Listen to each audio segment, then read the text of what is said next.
Today I feel Arab. For people that boycott, I understand that the spirit of the World Cup isn't here. Today I feel African. Many countries, even Germany, voted for Qatar to organize the World Cup, or like the Mediterranean Sea, the biggest cemetery in the world. So massively corrupted and still... All for money. Today I feel gay. In Germany we have like moral standards. Other people in other countries and does not think like you. All of this stuff, why does it always have to be politics? Today I feel disabled.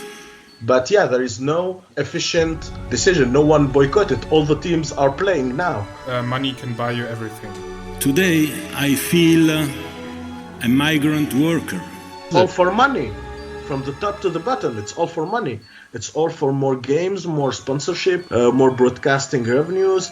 So massively corrupted. So here Infantino is protecting a corrupted guy. I think for what we Europeans have been doing in the last 3,000 years around the world, we should be apologizing for the next 3,000 years before starting to give moral lessons to people. Lange Rede. Transzendentale, metaphysische Wesen. Etwas Tonic Water, am besten noch Zitrone. Unsichtbar. Eine Gurke, ganz wichtig. Spirituell, mystisch. Am Ende kalt genießen. Kurzer Sinn. Lange Rede. Kurzer Gin.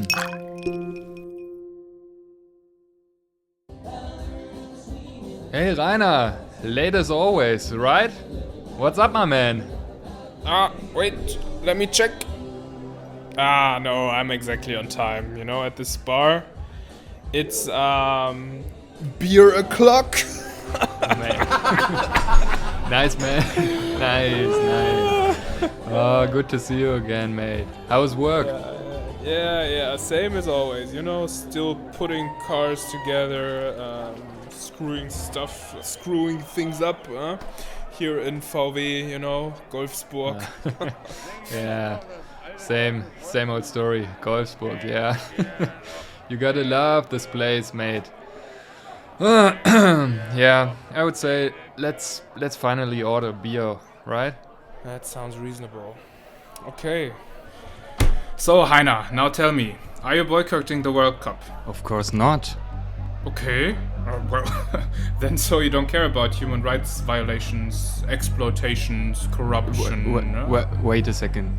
I know this whole FIFA thing is messed up. Yeah. Yeah, well, now it's FIFA, and then tomorrow it's the government, another day it's just bad luck, huh? I didn't know you were such an, ignorant, kinda crazy guy, huh? Hold on, for Christ's sake. Don't give me that. You know, it's not my fault that this bloody World Cup is taking place in a country like Qatar. I don't like this bullshit either, but especially after watching our German team, it's not so nice anymore. Die äußeren Umstände waren schon schlecht. Diese WM reiht sich ein in die gesamte weltpolitische Lage. Sie ist zum Kotzen. So, you do watch it, huh? So that's why you're part of the problem as well, Heiner, right? Well, what difference does it make anyway? In my opinion, the only solution is to keep politics out of the stadiums. Exploited workers as well, huh? Please. You and your moral high ground. I mean, you don't even listen. What I was trying to say is that stadiums are meant to be safe spaces. They can establish an atmosphere of mutual fun and can be used as... Yeah, well, places as public executions, for example, like stonings, beatings, or floggings, whatsoever. Huh? This actually happened a few days ago in a stadium in, where the Taliban ruled in Afghanistan, right? Huh? Another example. In 2017, 10 people in China were executed and sentenced to death in a stadium. And even in Europe, stadiums in Spain during the, dictatorship of Franco were used as a so-called concentration camp, huh? So there is a long, brutal history of stadiums and their instrumentalizations by dictators and autocrats, huh? And what we are seeing now in Qatar, right? And during the last years is basically, let's say it, modern slavery, huh? Dude, I mean, sure, but It's really hard to argue with you when you are only focusing on these dark chapters. Hey, hey, man. Hey, hello. Who are you? I'm Firas. Hey, Are you I'm watching good. the World Cup? Yeah, I'm watching. No way. I'm not watching. You're not. Why are you not watching? Yeah, well, because I just said to this guy it's exploitation, and I have the moral. In Germany, we have like moral standards, and if people don't live up to them, then it's their problem. Moral standards. We see that there is some limits to that, because like the modern slavery is everywhere. So why blaming only Qatar when you can blame other countries? There is war everywhere. So we never saw that like attack around Qatar just because it's Qatar, maybe. Yeah, well, of course, other countries are also a problem, but right now the whole focus is on Qatar, and I think it's important to boycott them right now.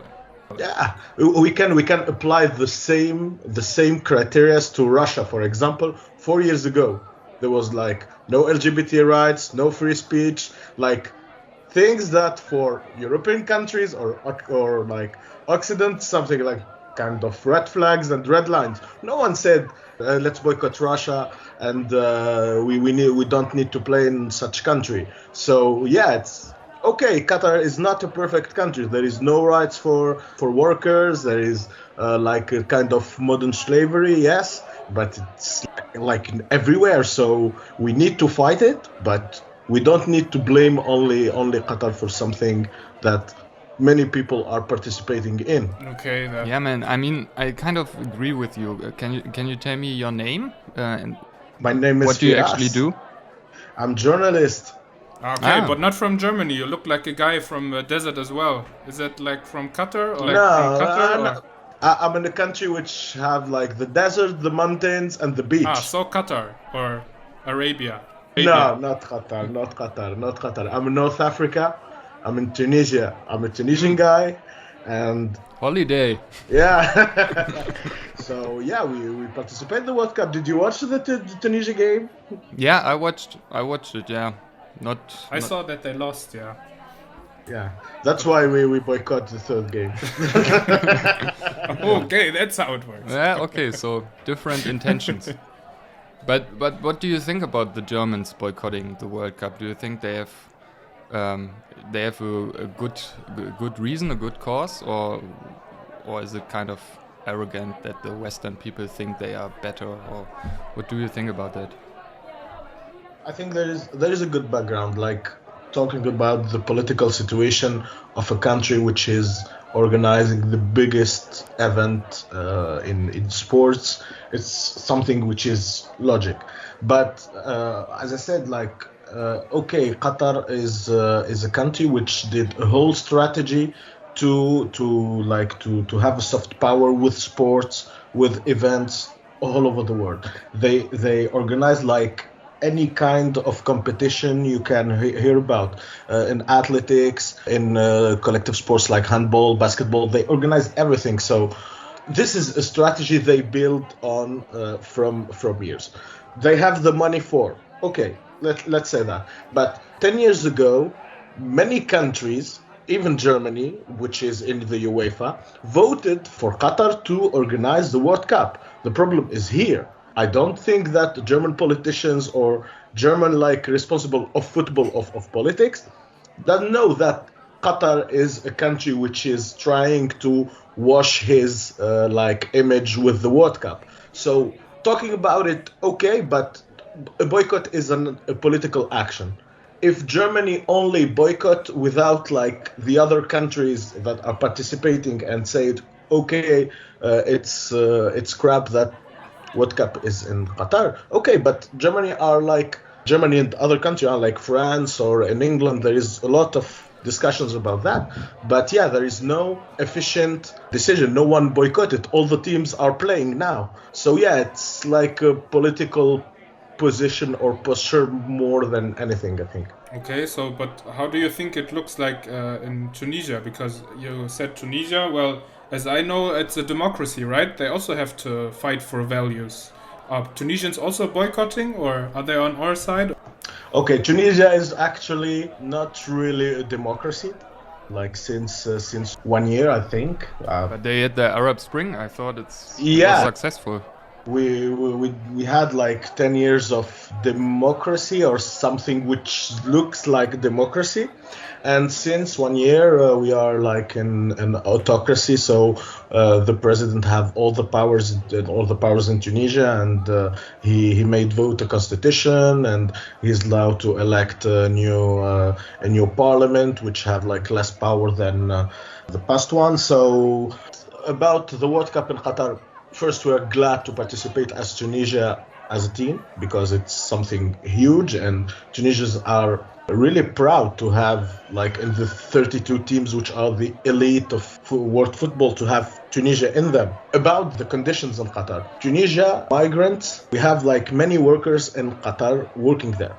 So conditions in Qatar are not really something new for the Tunisian opinion. We have like relatives, friends, which are working in the Gulf countries, so we know this reality.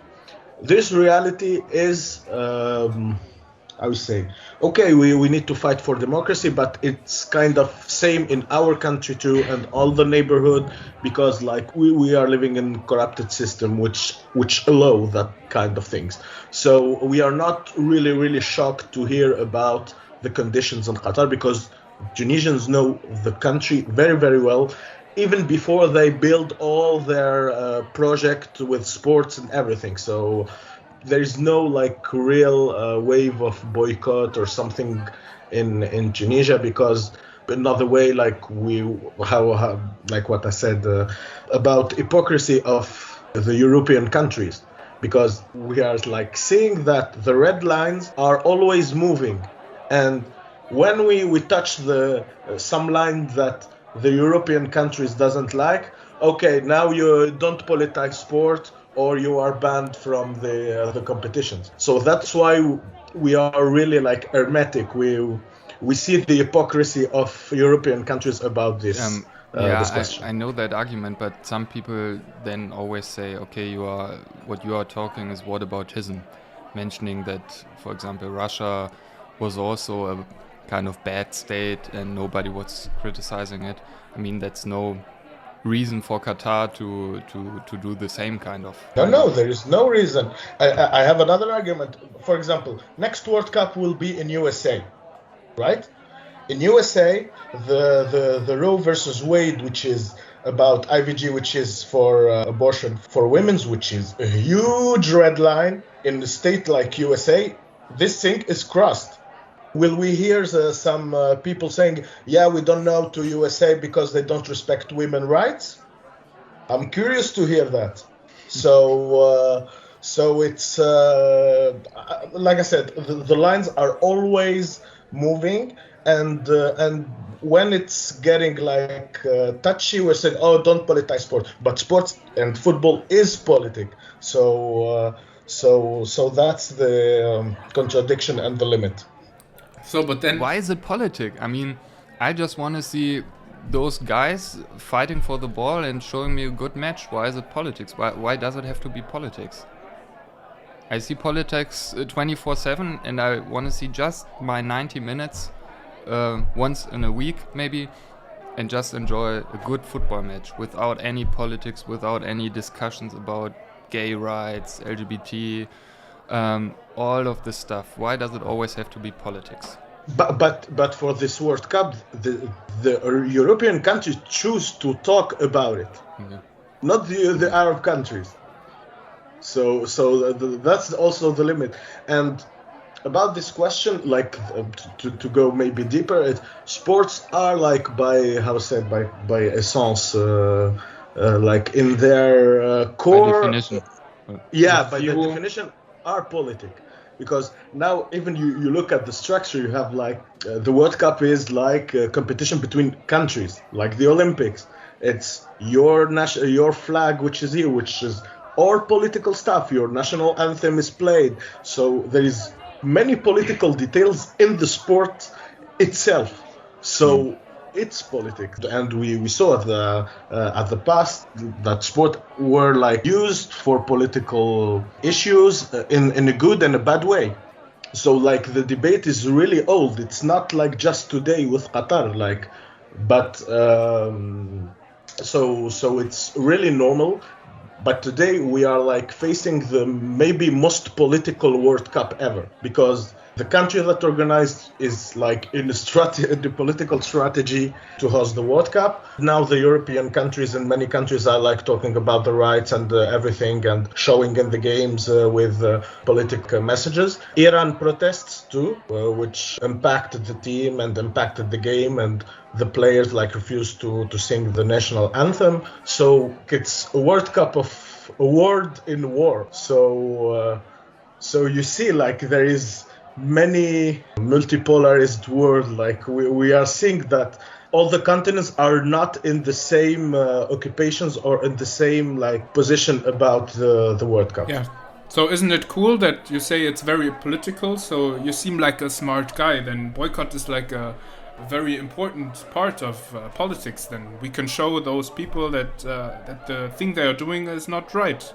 Like the small people of Germany and the great nation, if they have a stand against Qatar, maybe something changes on human rights, don't you think? Qatar did improve their condition. I'm not defending them, by the way, but it's fact that, for example, it's the only Gulf country, for example, to remove the kafala system, which is something which looks like real slavery, which is like active, for example, now in Saudi Arabia or in UAE. The kafala system, according to Sebastian Sohns, is a guardianship or surety system that is anchored in the customary law of all Gulf states and dates back to the time of the Bedouins, who provided protection for foreigners. At the time of British rule, this was instrumentalized and institutionalized in Qatar to facilitate the recruitment of migrant workers. Nowadays, it is a power system between the guarantor, for example the employer, and the migrant. Without the guarantor's consent, the migrant cannot change his employer or leave the country, and sometimes even his passport is confiscated. This is a way to implement exploitation across the board. They are subjected to abuse, rape, and wage theft, and in some cases, they are deprived of medical care, such as the corona vaccination. By many, the kafala system is seen as a continuation of modern slavery. The government claims it has been largely abolished, but the problem lies in the implementation of legal reforms, so there can be no question of de facto abolition. They made an effort in the legal framework of work for foreigners, but yeah, it's still not perfect. Boycotting the World Cup is like to say like, yeah, I don't see that. I don't want to say that. I don't want to see that. I think that being there and telling your message and talking about what's going on in Qatar is way better, I think, than like just closing your eyes. Okay, so you see the Qatar World Cup as a stage for new political messages and influences, or how would you describe it? Yeah, for Qatar, I think that it's before the World Cup, there was like before the opening, it was like many responsible saying we don't like the World Cup in Qatar because blah blah blah, worker rights, etc. And in the other hand, you have like the CONMEBOL and the AFC Federation, which publish a statement to say we are really happy that Qatar organized the World Cup and we encourage them. So there is a huge breaking line between these two words in a way, and Qatar understand that I'm being caricatural, that the European countries will always see them as a rich Arab, like in a cliche. Qatar switched the whole World Cup for them in a PR way, I'll say, is designated to the south, to the countries that were like a desert 40 years ago, and now there are like modern countries that can host something big as the World Cup. That's I think the most interesting thing, that Qatar switched all his scopes to Africa, to Asia, to communable, like poor countries in, I put it under like entre parenthèses, but yeah, like their communication is really switched in another way because they know that European countries will always find something to say. Okay, so you are normally in Tunisia. So how do you think Tunisians, do they think that football is more important for them than human rights? Or how would you describe Tunisian views on Qatar if you say they know it? I don't think that the way like you put the question is, it's not about what do you prefer, like human rights or football. It's not that easy because, like I said, that in Arab countries there is no real countries in which you have all the human rights which are guaranteed and people are living them like every day. So I don't say it's another culture or something like, no, it's like about the governments which are corrupted and autocratics but for Tunisian, the first thing is because the country is in huge crisis. It's like a window of hope because Tunisia is in a big international event. That's like the first thing you have in mind as Tunisians. In another way, we like for football fans, for example, we are like kind of disappointed in a way because we think that Qatar does not deserve to organize the World Cup because they are not a country of football. Mm-hmm. It's like it's not normal to have the first World Cup game of a country like you play it as host. You never qualified. So that's like something in which you say, okay, there are petrodollars, they bought it everywhere, and it's kind of facts. Now, we all know that there is like many corruption, and even France was involved there. I think France is kind of co-host of the World Cup with all the efforts that the French government did to help Qatar to have the World Cup. Yeah. So that's maybe the point of the sporting like meritocracy of Qatar. It's kind of fake for that reason, but we are kind of happy too that it's in an Arab country because you can have 30,000 people in the stands for a Tunisia World Cup game, which is something rare. I think what Heiner was mentioning is, I remember Tunisia, I think there are also, for example, gay people walking openly on the street, and it's no big deal, no big problem. It's not forbidden or anything.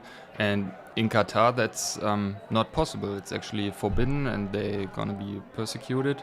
So we are wondering, for example, why aren't there are lots of reasons also for people in Tunisia to be against the World Cup. If you are a gay Tunisian, you want to go to Qatar with your friend, for example, then you're gonna get a problem when you are in Qatar. That's true. It's true, but what I'm trying to say that in Tunisian maybe culture, we are not really curious about what other people are doing, because we don't like when someone is coming and giving us some lessons. You know what I mean. But yeah, for example, for gay people in Tunisia, yeah, it's really risky to go in Qatar. It's like fact, but it is in other countries too. So yeah, I think the people that are really minding that the conditions in Qatar are like the main topic to think about when you talk about World Cup is really little. So because how I said, like, we are not in a position to give anyone any lesson, and no one can give us lessons too, you know. And are Tunisians now like kind of getting more and more angry towards Europe or the West in general because they are continuing to give moral lessons and feeling on the moral high ground?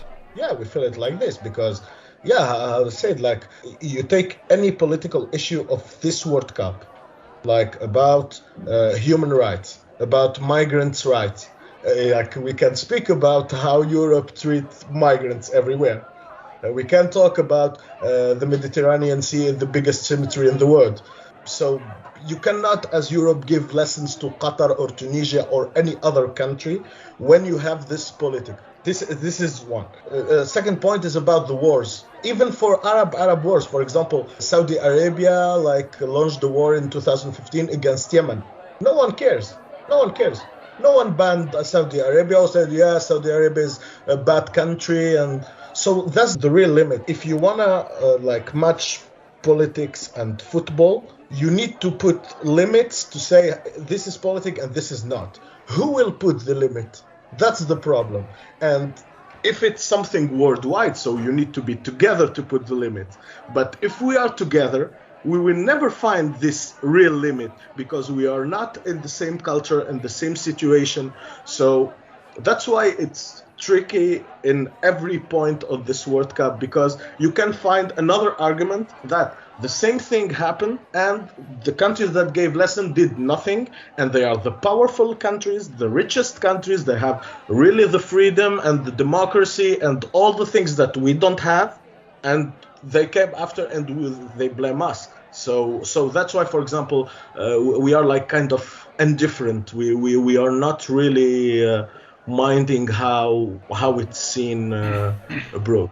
Yeah. Okay, but you talked about the political situations.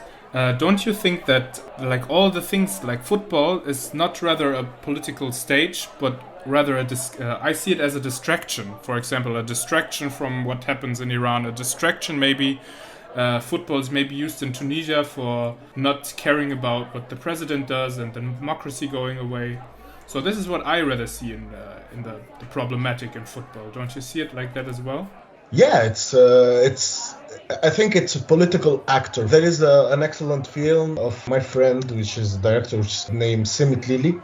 It's called Al-Bar, like Of the Post, and it's a doc which story tells the qualification of Tunisia to 78 World Cup in Argentina.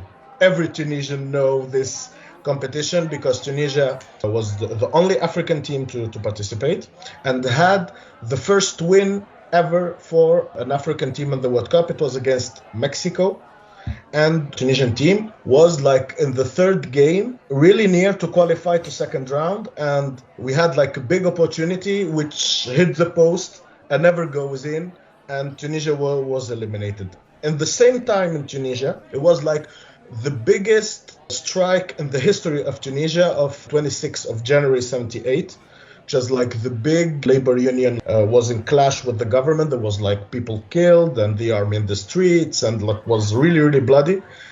And the World Cup was a vector to create some unity in the country in this month. So it played a big political role in not making Tunisia switching in the civil war, for example. I don't call it distraction, but it's something which like means more because it's something which is universal, which unite everyone. You are for left wing, right wing, you are Islamist, you are like communist. You will vibe for the team. Have like the flag, and what I'm trying to say is even the term distraction is political in a way, because it's a kind of truce with the reality. But this truce is really good for the population. I think for Iranian people, which is now struggling with the government, they were really, really happy to see their team like beat Wales and getting closer to the second round. So it's like a political, not a political boost. It is because some players have positions with the events and for the women's rights. So it have really an impact. So this player with people in the streets can beat and can represent this country. That's something big. Even for them, they can identify on this team. That's when the good political side win. Because now for Iran, the team which represents now the strike and the anger of the people is currently doing something huge for something which is worldwide. So it's kind of like in football, like you have more confidence. So you can do more things, you have more energy, so that's, I think, the impact of football. But I still think it's a very optimistic and idealistic view, because I also read lots of reports that lots of Iranians are really pissed off from the national team, because they are kind of still, even though they were not singing the national anthem, but they were singing in their second match. And they are still kind of representing this oppressive, autocratic state. Yeah, they were saying, but and football the cannot players who are replace politics. Yeah, but they said there are, I think, one or two players who actually really raised their voice and were criticizing the government really fundamentally. They are already in prison or not allowed to enter the country or whatever. So, but they can play together. But what I'm saying is, like, in this event, you can have like the two impacts, like having unity in the population, or having like the political message that win. And I think in the Iranian team, I don't think that all the players have the same position towards the event.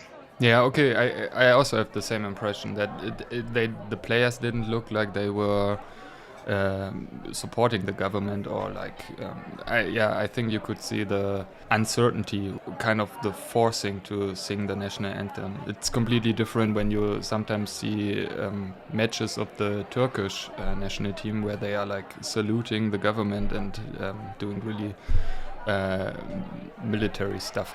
Okay, yeah, so I don't know, what do you make of it, Heiner?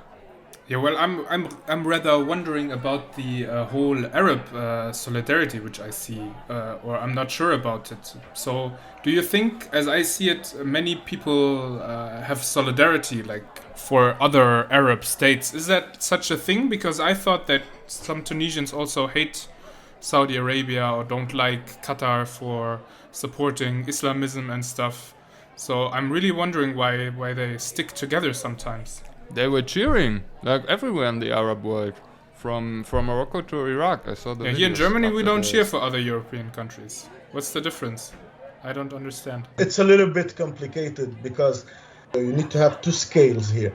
The scale of how Tunisians look for or think about the other Arab country as society, as population, and the football scale. For example, the football scale, Tunisia see Saudi Arabia, for example, as a little country. In 2006 in Germany, we played them and we drew.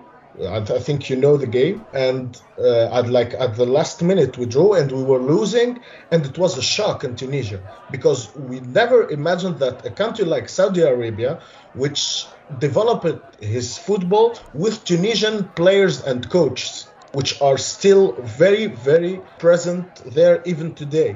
So like we build their football so they can never beat us.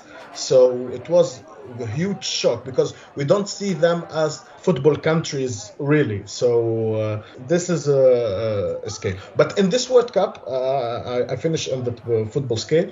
In this World Cup, all the Arab countries are supporting each because there is kind of, how to say, not solidarity, but yeah, kind of solidarity of we are like the little teams and we are facing like huge like international teams and we are doing the surprises and we play very well and there is a good energy in the teams.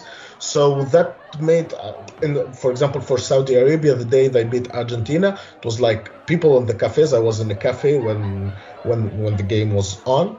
Like people were really supporting Saudi Arabia, which is like a team that we don't follow their football or we don't watch the games. But yeah, we found like the story was great. It's an Arab country, it's a little country, so we got into the vibe. Same for Morocco today. So yeah, but for example, there is a rivalry between North African teams. For example, between Algeria and Egypt, Tunisia and Egypt, Tunisia and Algeria, Tunisia and Morocco. These rivalries doesn't really mean like the cliche that Tunisian people have about these countries. So yeah, okay, so it's a good thing then again that you forget this political rivalry stuff and kind of unify, even just though representing and how, like I said, it's kind of World Cup of the I don't know, not the weak countries, but yeah, of countries that are really unexpected. Like we have many surprises in this. So yeah, there is a real vibe about it. yeah. But I can just say how I feel when I see Saudi Arabia. I'm always supporting the underdogs, of course, unless they're playing against Germany. But when I saw Saudi Arabia, I also don't like this country because the king and the crown prince really problematic. We know it. But still, I was cheering up after they won against Argentina, because it's such a small football nation, and I know that the people are going crazy and having a wonderful night. That's the. But that's the problem, the dilemma, kind of. Yeah, for me too. I know, like I was joking with a friend, like in the game against Poland, and there is like a VAR check, and I was with the friend. I said to him, like, the referee will find on the VAR screen a huge amount of money or the picture of Jamal Khashoggi. So and he will choose. So yeah, it's really problematic. But it's like the spirit of the Olympics. It's like kind of truce. Saudi Arabia is like 11 Saudi guys which are playing 11 Saudi Argentinian guys. That's it. But the day that, and it's planned that Saudi Arabia is planning to organize the World Cup in 2030, I think. They are preparing... Egypt and Greece. Yeah. Unbelievable. Crazy project. They talked with Italy at the moment, but it was like really weird. But yeah, so what are we going to say there? Even worse. So yeah, that's in the opening ceremony you can find like Ben Salman really, really close to Infantino, like talking to him like, yeah, give me the World Cup, bro, I need it in 10 years. Like so yeah, the real problem is FIFA also. We need to talk about that, because FIFA creates all that, allowed all that. Because Infantino is giving for the federations, for example, I'm talking about the Tunisian background, FIFA is giving to every football association a wild card to be untouchable by politics. Like, you can be corrupted, you can do everything you want, but you never have trouble. FIFA is acting as a country that doesn't exist, but it is. It's going too powerful, and it's maybe killing football in that way, that putting too much politics into, that it gets like very complex. And for people that boycott, I understand that the spirit of the World Cup isn't here in a way. But people who are boycotting it, they're also saying FIFA is a Western-made institution, and that's why it's understandable that people from the West... The West are more the masterminds, but it's still a worldwide association. I don't think that today, like every country have one vote for FIFA. So for FIFA president. So the 51 African country, which are like a huge amount of votes, are voting for Infantino, and the guy is creating a super league that no one talk about in Europe, in Africa the next season, which will be like a lab. Infantino bring a president for the CAF, a South African guy. He kills the election. Like, we had like 4 people that were applying to have the CAF chairmanship, and like 2 days before the election, Infantino came to Morocco and said to all the candidates, I can give you everyone a good like office and a good job, but the president is this guy, Patrice Motsepe, and the Super League. He's like trying to. He proposed like to giving some coke to African football, Yeah. which is like underdeveloped, like hugely underdeveloped, and putting a lot of money. It's not the solution for African football, and killing the local leagues is not the solution for African football. So you said like it's Western. Yeah, because the Western people, they use that they have much more power, much more money, and so since there's this imbalance, they can just use it and corrupt other people. Yeah, but for FIFA now, like the European countries are less than the African countries. I think you noticed that, for example, Infantino is now based in Qatar officially. He lives there, so like the less taxes, I guess. Yeah, he said or no taxes. in the press conference before the World Cup. I am Qatari. I am migrant. I am. They were African, facts. sometimes. He really lives in Qatar. So Infantino is Clown. targeting other areas, not Europe. He knows that Europe will always be against him and against this FIFA way of governing the world football. But the problem is like in Africa, in CONMEBOL, in CONCACAF, there is no people that are like doing the revolution from inside. But why talk all the time about FIFA? Is it not the nations who commit the crimes? I really don't understand why is FIFA so important? It's the egg or the. I think that's why the football is a really powerful and a kind of political issue in a way. That is, like I said, it's FIFA. It's a state that doesn't exist, and there is political like scene which is related to football. That official politics use also Qatar, even South Africa. I don't know. You saw the doc of Netflix about FIFA. South Africa too, like bought the CONCACAF votes for World Cup. So the problem is kind of a system, which is not. I think a revolution from inside can be possible if enough people can take the power. In the continent scale, like the chairmanship of CAF, for example, of UEFA or else. And I think that the protection of FIFA to the association from the political power, it's something toxic right now. Because I think in like a month before the World Cup, Tunisia had a mail from FIFA to warn that if Tunisian government is thinking about kicking or like sack the football association, they will be dismissed from the World Cup and from all competition for the next 2 years. So imagine that. We know all that the guy is not clear. I don't know. I will not say he's guilty or stuff because it's the justice would say. But the guy is corrupted. He's politically very well linked. He was even in talks to have the prime minister job. So the guy is really powerful. We know that the guy is toxic for the Tunisian football, but the government cannot sack him because if you touch him, like you collapse all the football of Tunisia, which is really weak. So here Infantino is protecting a corrupted guy.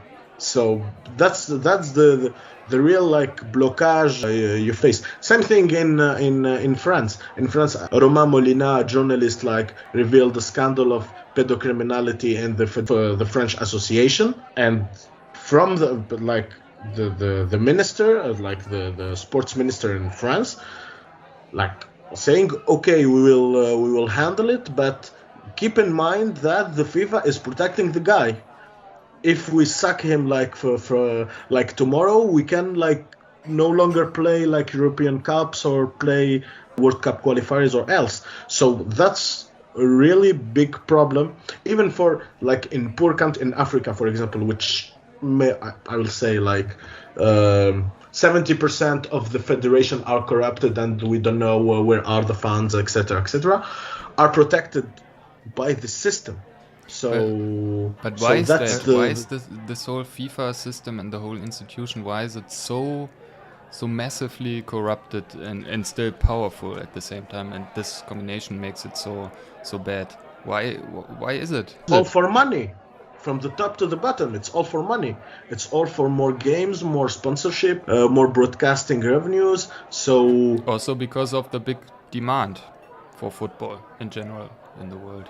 Okay, like the big demand is like here, like from like I think 30 or 40 years, but now we are really getting into an industrial area of football. So like now we are talking about countries which are trying to wash their image in the world with football. So we are talking about like Qatar spent 10 more times than Russia to host the World Cup. like 124 like billion of dollars. They build like a new country literally for the World Cup. Just something like huge. Like you build a whole country for this competition. So, But will they have a better image after the World Cup? Because now I don't have that impression actually. No, not at all. I think it depends from the zone. In Europe, they have they have a bad image because they banned like the Crusaders, English Crusaders in the stadium. But let's imagine that a guy which is like cosplaying a Muslim, like middle-aged knight coming to stadium for a game against Germany. I don't know. I don't think they will be really welcome. Huh? So. You know, so I don't know. It depends from where you place yourself. I don't think in Tunisia or in Morocco or in Algeria or in Mali, the image of Qatar is worsened or even better. Maybe we are impressed, by the stadiums. The stadiums are really beautiful. Like we say, like they did a big effort. We know the background, but it doesn't make like a difference. Okay, they did that. Okay, they proved that a South country can host a World Cup, but that's it. It doesn't go like any further, I think. Okay. Yeah, for me it shows that money can buy you everything, even the whole World Cup. But you seem to know a lot about football, so and seem to care a lot about football. So for you, what would be a perfect scenario? How should football look like, or FIFA look like? What would be the perfect outcome, and how do you think? Yeah, could we have a better situation if you could decide? How can it be saved? How to save football? 2 sentences. One word, please. I think there is some good ideas in how FIFA is making things. I think that we can say whatever we want, but World Cup in South Africa is something good for Africa, like first time to host the competition. It's something good. For the Arab world, Qatar is something good because we can say the same thing, like Japan and Korea was also a good thing. Because of representation? Or? Because of and because the football is the most popular sport in the world. So it's normal that the biggest competition of this popular sport can be hosted everywhere in the world, because all over the world you have people that are dreaming to play or to assist to World Cup game. So okay, we can talk about which country can deserve in a sport way, like you need to participate before or something like, but also having it in different like areas in the world, I think it's something good. The programs of like infrastructure and are good, but the problem that in the local scale they are like badly used, and there is like a lot of affairs like we don't know where's the money, but the idea is good, like to the money that the World Cup and the FIFA generate go to the lower level of football. It's kind of logic. So, but how I think that maybe the election system could be maybe reviewed, maybe creating kind of like doing like 50% of the vote for the federation and 50% of like a committee of wisdom of football. I don't know if you got me, but like people that will guarantee that some big boundaries of football will never be crossed. I'm talking about the sport. Yeah. For example, that people that never allow a FIFA president to change the rules of football to have like 3 halves, for example, or to reduce the duration of the game, for example. And so it can maybe have like, but yeah, you still have the same problem. Who will be there? Who will represent what and which criteria? But I think that the federation are getting too powerful to decide by themselves about the FIFA, which is the biggest entity of football. And as a Westerner asking, so how can you, for the future, show your criticism without being accused of being Orientalist or arrogant? It's simple. Accept our critics too. Okay. It's simple as that. Because we saw that every player that showed the Palestinian flag was banned. We saw about Abu Trika. So that's the problem. So if you accept our freedom of speech, we will accept yours. But it's not one-way relationship. You can talk about gay people rights in Qatar. It's really good. Even we are all with this cause. But let me also, for example, if Tunisia is playing France, for example, that the player have in his shirt what is going on with migrants is a huge scandal there. A recent French investigation has shown that the preparations for the Olympic Games 2024 in Paris are characterized by numerous illegal practices regarding the construction industry. There is employment of undocumented so-called shadow workers, especially from Mali. They work for shady subcontractor companies under alarming security conditions. To live here when you don't have papers, it's not easy at all, says one of them. So we prefer to work in construction rather than doing bad things. If the boss has work for you, he calls you and sends you the address. Or like the Mediterranean Sea, the biggest cemetery in the world. I hope that the same people will accept. Yeah, good point. Okay, maybe one day. Yeah. So it's both sides, kind of. Yeah. Oh. So that's why we. So you say we don't have a common base yet. We are still not really leveled, Yeah. and then.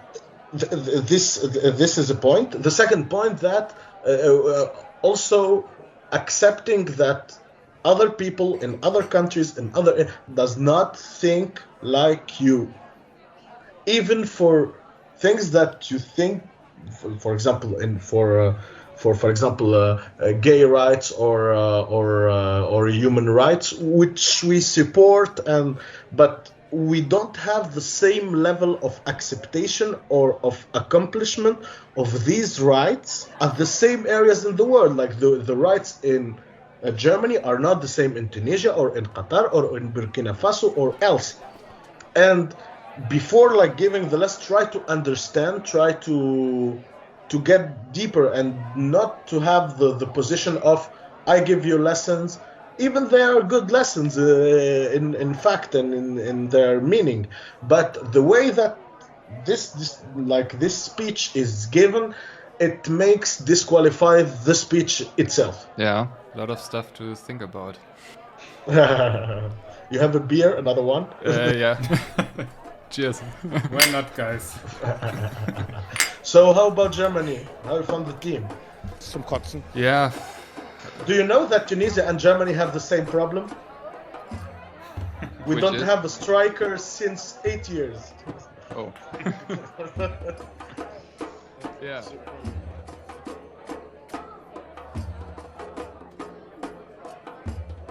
There was not one stadium in Qatar, or maybe one, and so they have to build stadium, and that nobody thought about that. I don't think everybody mentioned that day. So somebody has to build them because they don't just. Oh, there's a new stadium. It's not Aladdin with the wonder lamp or whatever you call him. I'm here to watch football. I watched 10 qualifiers and that's cool. Football every day. That's like Christmas and Easter together. Weihnachten und Ostern zusammen. Oh, now you feel again personally. I see in your face that you feel personally. What is that? Blamed or by me? Because I mentioned journalists should have done more. Yeah, that's their culture, that's their way of doing it, and that's why Carlos Queiroz, he fits really well the Iranian national team. This is not by coincidence, this is all purposely.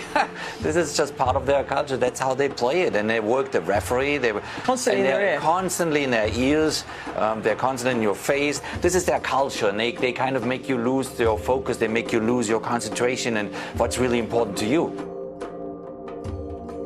Comfortable and healthy. Of course. We are living in a very healthy environment, alhamdulillah. Mr. Al-Sulaydin, with all due respect, we have gone to the camps. You went yourself? Yes, this week in Doha, where you have hundreds of thousands of men living in labor camps. Some of them packed into small rooms, 8 men to a room, like the one we saw. 10 men sharing a toilet, no showers. Have you been to the labor camps yourself, sir? I'm not going to answer your questions. You don't want to answer that? Of course I don't want to answer it. Coach, put me in. I'm ready to play.